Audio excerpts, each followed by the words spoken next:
할렐루야. 8월 16일 월요일입니다. 하나님께서 주시는 새로운 은혜를 가지고 새로운 한 주, 그리고 새로운 하루를 힘있게 시작하는 우리 모두가 되기를 원합니다. 오늘 우리가 함께 묵상하며 삶으로 살아갈 말씀은 이사야 66장 1절부터 14절까지입니다. 우리 함께 드라마 바이블로 읽겠습니다. 여호와께서 이와 같이 말씀하시되, 하늘은 나의 보좌요 땅은 나의 발판이니 너희가 나를 위하여 무슨 집을 지으랴. 내가 안식할 초소가 어디랴. 나 여호와가 말하노라. 내 손이 이 모든 것을 지었으므로 그들이 생겼느니라. 물은 마음이 가난하고 심령에 통해하며 내 말을 듣고 떠는 자, 그 사람은 내가 돌보려니와 소를 잡아 드리는 것은 살인함과 다름이 없이 하고 어린 양으로 제사 드리는 것은 개 목을 꺾음과 다름이 없이 하며 드리는 예물은 돼지의 피와 다름이 없이 하고 분향하는 것은 우상을 찬송함과 다름이 없이 행하는 그들은 자기의 길을 택하며 그들의 마음은 가증한 것을 기뻐한즉 나 또한 유혹을 그들에게 택하여 주며 그들이 무소하는 것을 그들에게 임하게 하리니 이는 내가 불러도 대답하는 자가 없으며 내가 말하여도 그들이 듣지 않고 오직 나의 목전에서 악을 행하며 내가 기뻐하지 아니하는 것을 택하였습니다. 여호와의 말씀으로 말미암아 떠는 자들아, 그의 말씀을 들을지어다. 이르시되, 너희 형제가 너희를 미워하며 내 이름으로 말미암아 너희를 쫓아내며 이르기를, 여호와께서는 영광을 나타내사 너희 기쁨을 우리에게 보이시기를 원하노라 하였으나 그들은 수치를 당하리라 하셨느니라. 떠드는 소리가 성읍에서부터 들려오며 목소리가 성전에서부터 들리니 이는 여호와께서 그의 원수에게 보응하시는 목소리로다. 시온은 진통을 하기 전에 해산하며 고통을 당하기 전에 나말을 낳았으니 이러한 일을 들은 자가 누구이며 이러한 일을 본 자가 누구이냐. 나라가 어찌 하루에 생기겠으며 민족이 어찌 한순간에 태어나겠느냐. 그러나 시온은 진통하는 즉시 그 아들을 순산하였도다. 여호와께서 이르시되, 내가 아이를 갖도록 하였은즉 해산하게 하지 아니하겠느냐. 내 하나님이 이르시되, 나는 해산하게 하느니인즉 어찌 태를 닫겠느냐 하시니라. 예루살렘을 사랑하는 자들이여, 다 그 성읍과 함께 기뻐하라. 다 그 성읍과 함께 즐거워하라. 그 성을 위하여 슬퍼하는 자들이여, 다 그 성의 기쁨으로 말미암아 그 성과 함께 기뻐하라. 너희가 젖을 빠는 것 같이 그 위로하는 품에서 만족하겠고 젖을 넉넉히 빤 것 같이 그 영광의 풍성함으로 말미암아 즐거워하리라. 여호와께서 이와 같이 말씀하시되,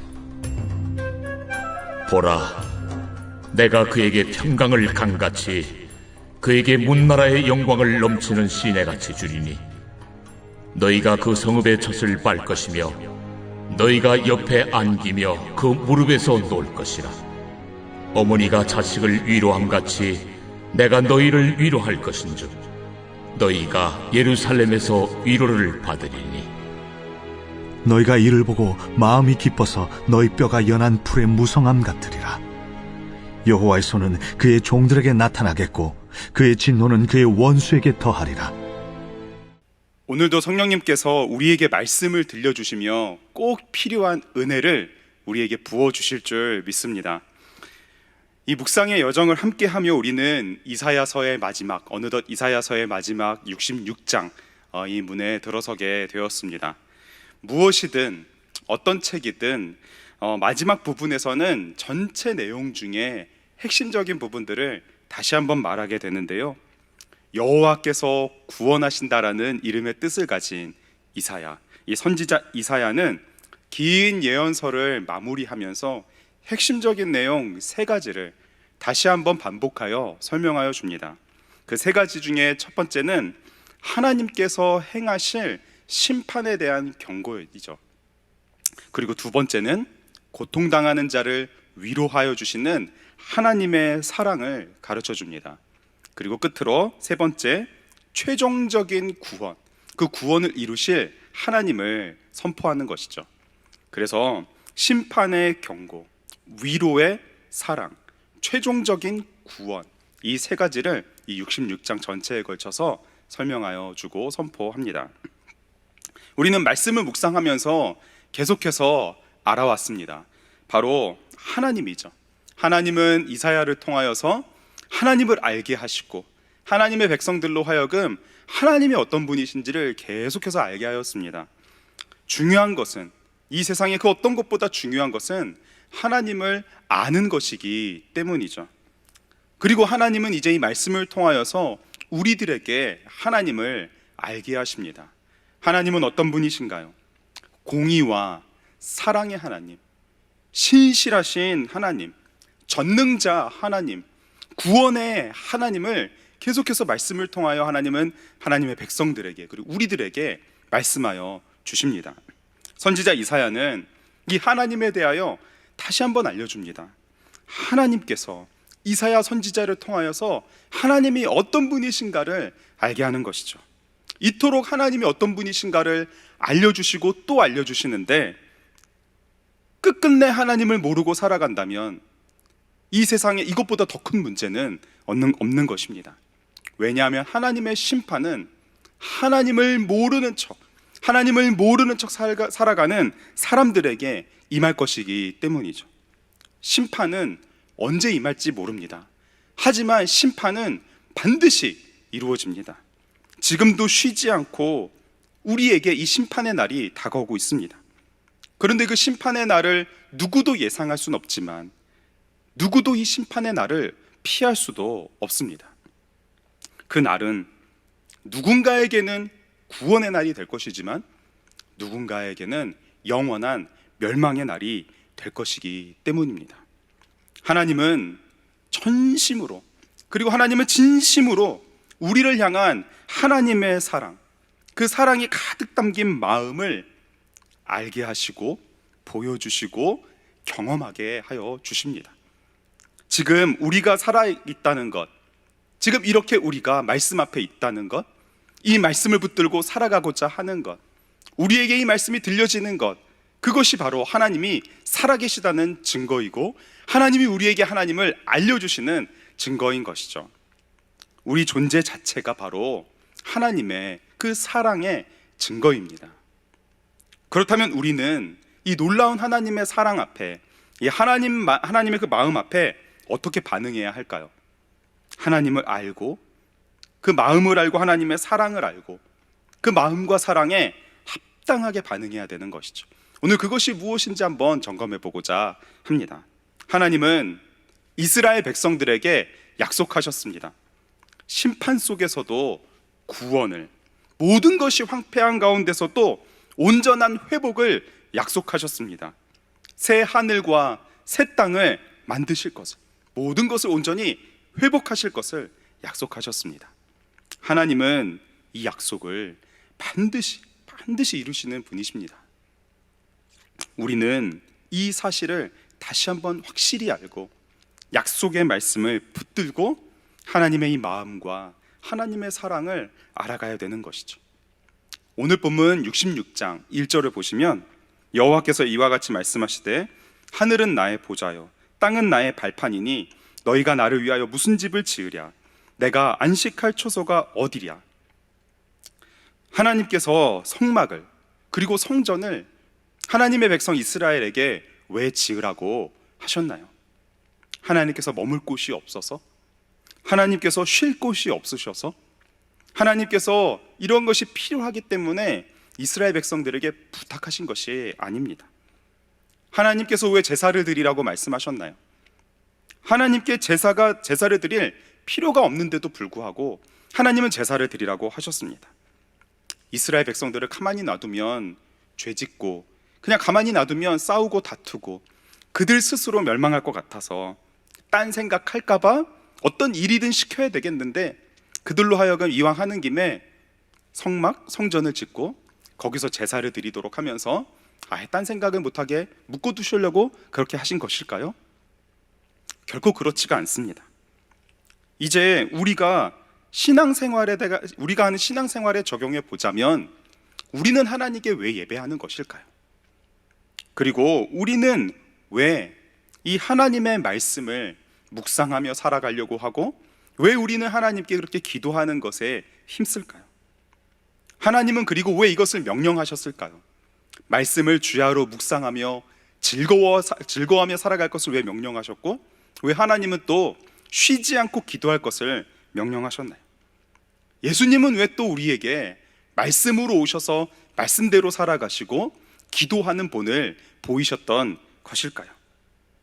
왜 우리는 하나님을 예배하고 말씀을 읽고 그 말씀대로 살고 기도하며 사는 삶을 살아가야 할까요? 학원 강사를 하던 시절에 학생들에게 영어를 가르치면서 단어 테스트를 매일 했습니다. 매일 하는 그 단어 테스트들을 보면 이제 틀리는 학생들이 있죠. 그 학생들에게는 단어를 잘 외울 수 있도록 숙제를 냅니다. 수학을 잘하려면 숫자를 외우고 구구단을 암기해야 되듯이 영어를 잘하려면 그 기초가 단어를 많이 알아야 되기 때문에 처음부터 매일매일 단어를 암기하는 습관을 들입니다. 매일매일 테스트를 보고 시험을 보는데 유독 그 단어 시험을 어려워하는 학생이 있었어요. 그 학생에게 틀린 거를 10번 써와라, 20번 써와라 하고 다시 보는데도 또 틀립니다. 왜 무엇이 문제일까? 어느 날 그 학생을 좀 더 도와줘야 되겠다는 생각으로 저는 남겨서 같이 영어 단어를 외워보도록 하고 써보도록 하는데 문제를 발견했습니다. 한 단어를 틀려서 10번을 쓰게 하는데 특이한 방식으로 쓰더라고요. 예를 들어서 책을 뜻하는 북, 자, 이 단어를 틀려서 10번을 쓰게 했더니 BOOK 이렇게 쓰는 게 아니라 B 10번, 다음에 O 10번, 또 O 10번, 마지막 KKK 10번. 모르겠습니다. 뭐 이렇게 써서 외워지는 친구가 있을지 모르겠지만 제가 봤을 땐 틀린 것이죠. 무엇이 틀렸나요? 숙제하는 방법도 틀렸지만 제가 그 숙제를 왜 냈는지, 무엇이 목적인지 단순히 10번 써온 그 결과를 바라는 게 아니었죠. 암기하는 습관, 그것을 통하여서 단어를 차곡차곡 쌓아가서 결국에는 잘할 수 있도록 세워주는 것이었는데 그 목적과 이유를 몰랐던 것입니다. 지금 코로나로 인해 모든 것이 온라인으로 전환이 되고 또 이제 방학이 시작되면서 많은 시간들을 우리 자녀들과 함께 보내고 있죠. 그 자녀들에게 이제 같이 함께 지내면서 우리가 가장 많이 가르쳐주고자 하는 게 무엇인가요? 바로 습관인 것 같습니다. 생활 습관이죠. 먹는 습관, 그리고 학습하는 습관, 언어 습관, 또는 식습관까지 바른 습관을 가지게 하려고 우리는 여러 가지로 노력을 합니다. 저도 애를 씁니다. 아이들에게 좋은 습관을 들이게 하려고 저와 제 아내도 먼저 본을 보이면서 좋은 습관 만들기를 힘쓰는데요, 결코 쉽지 않습니다. 왜냐하면 아이들은 그것이 왜 필요한지, 엄마 아빠가 이것을 왜 시키는지, 할아버지 할머니가 이것을 왜 지금 잔소리처럼 얘기하는지 모르는 것이죠. 그래서 하는 척 하다가 막 서로 화가 납니다. 하나님께서 우리에게 말씀하시는 것들, 우리가 믿음으로 순종해야 되는 것들에는 다 이유가 있습니다. 하나님의 목적이 있는 것이죠. 왜냐하면 이 하나님의 말씀에는 하나님의 사랑과 마음이 가득가득 담겨 있기 때문입니다. 하나님은 결코 성막 그 성전에 갇혀 계신 분이 아닙니다.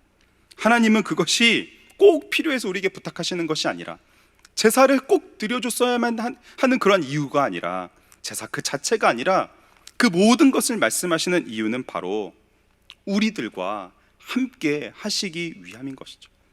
새하늘과 새 땅이 이루어지는 그날, 모든 것을 회복하시는 그날, 심판을 통해 구원받을 백성들이 구별되어 임마누엘 하는, 영원히 하나님과 함께하며 거룩한 그 나라에서 영원히 하나님께 영광 올려드릴 그 날을 바라보시며 지금부터 주님과 동행할 수 있도록 하나님은 거룩한 백성들을 세우시기 위하여, 하나님과 동행하기 위하여 우리에게 사랑과 그리고 하나님의 마음으로 우리에게 꼭 필요한 것들을 명하시며 하나님과 동행하도록 우리에게 명하시는 것이죠.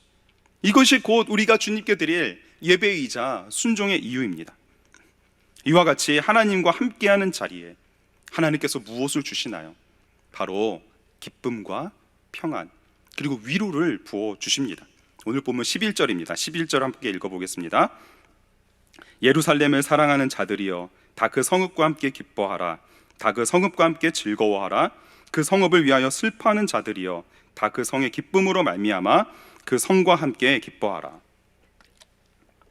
하나님께서 약속하신 날을 바라보며 아직 그 약속이 온전히 이루어지지 않은 이 땅 속에서 살아가지만 그 살아가는 삶에 고통과 고난과 아픔이 있지만 하나님께서 그러한 고난도, 그러한 시험도, 그러한 아픔도 다 거룩한 불로 삼아 우리가 더욱더 정결하여지는 과정 가운데 우리가 거룩한 백성으로 설 수 있도록 하나님은 그러한 과정을 통하여서 주님과 더욱 동행하도록 우리를 인도하고 계시는 줄 믿습니다. 이런 과정 가운데 포기해야 될 것들이 너무나 많습니다. 견뎌야 되는 상황도 너무나 많습니다. 하나님의 심판이 이 모든 악한 것들을 제할 때까지 우리는 이 육신의 몸을 입고 살아가는 동안 끊임없이 하나님 앞에서 거룩하여지고 더욱더 거룩하여져서 주님께서 다시 오시는 그날 우리의 모든 고통과 아픔의 눈물을 닦아주시며 영원한 하나님의 나라로 인도하여 주시는 것이죠. 이 모든 과정 가운데 우리가 기뻐할 수 있는 이유는 하나님께서 이 땅에 살아가는 우리에게 바로 그 기쁨, 하나님과 함께할 때 누릴 수 있는 기쁨, 그 영광을 맛보게 하여 주시기 때문에 우리는 기뻐할 수 있는 것입니다. 13절과 14절에 어머니가 자식을 위로함 같이 내가 너희로 위로할 것인즉 너희가 예루살렘에서 위로를 받으리니 너희가 이를 보고 마음이 기뻐서 너희 뼈가 연한 풀의 무성함 같으리라. 여호와의 손은 그의 종들에게 나타나겠고 그의 진노는 그의 원수에게 더하리라. 아멘.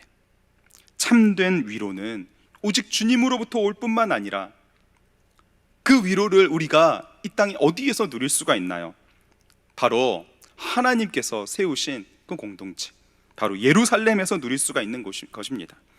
하나님께서 임재하시는 곳, 하나님이 명령하신 곳, 하나님을 예배하며 함께하는 곳, 우리가 살아가는 삶의 자리, 하나님께서 우리와 함께 하시는 그 자리, 예배하도록 명하신 자리, 그리고 주님 앞에 순종하며 나아가시도록 명하신 자리, 기도하라고 명하신 그 자리, 바로 그 자리에서 하나님은 기쁨과 평안과 위로를 누리며 주님께서 오실 그날을 바라보면서 살아가도록 우리에게 축복하여 주시는 것이죠. 우리 구주 예수님께서 십자가에 달려 돌아가심으로 모든 죄를 대속하시고 부활하여 승리하신 후에 이제 성령께서 성막과 성전, 더 이상 그곳이 아닌 바로 우리 자신을 성전 삼으셔서 우리 자신이 바로 하나님의 임재가 있는 곳으로 만들어 주셨습니다. 주 안에 사랑하는 성도 여러분, 그렇다면 우리가 이제부터 더욱더 힘써야 될 것은 바로 성령님께 은혜를 구하고 더욱더 하나님의 마음과 그 사랑을 알아서 하나님을 예배하고 하나님께 기도하고 말씀을 붙들고 나아가며 주님과 동행하기를 힘써야 되는 것이죠. 어떠한 상황 가운데서도 거룩한 주님의 백성으로 서는 그런 모든 자리가 되어야 합니다. 모든 눈물과 아픔, 슬픔과 고통 속에서도 우리 주님께서 주신 약속의 말씀을 딱 붙들고 의심하지 않고 주님의 믿음의 눈으로 바라보며 순종함으로 나아갈 때에 바로 우리가 걸어가는 그 길은 주님께서 동행하여 주시는 기쁨의 길, 평안의 길, 그리고 승리의 길이 되는 줄 믿습니다. 오늘 우리가 걸어가는 이 한 걸음 한 걸음 한 걸음 한 걸음을 주님께 진정으로 예배함으로, 주님께 진정으로 순종함으로, 그리고 주님을 진정으로 사랑하는 마음으로 동행하면서 주님께서 주시는 기쁨과 평안과 위로를 누리며 약속의 말씀을 붙들고 끊임없이 끊임없이 가까이 오고 있는 주님께서 오실 그날을 기쁨으로 소망하며 살아가는 복된 날이 되시길 주님의 이름으로 축복합니다. 우리 주신 말씀 붙들고 함께 기도하겠습니다. 하나님 아버지, 감사합니다.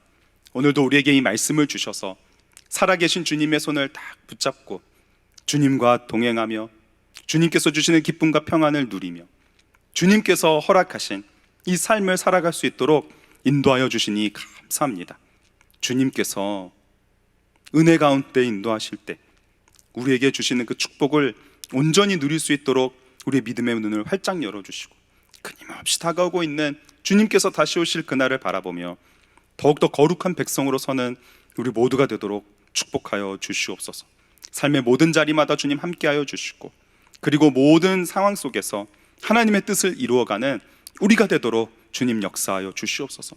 최종적으로 이루실 구원의 그날을 바라보며 우리 구주 예수님을 닮아가는 우리의 믿음의 발걸음, 주님과 동행하는 그 믿음의 발걸음에 주님께서 주시는 기쁨과 평안과 위로가 가득한 날이 되도록 주님 함께하여 주시옵소서. 믿고 감사하며 우리 구주 예수님의 이름으로 기도합니다. 아멘.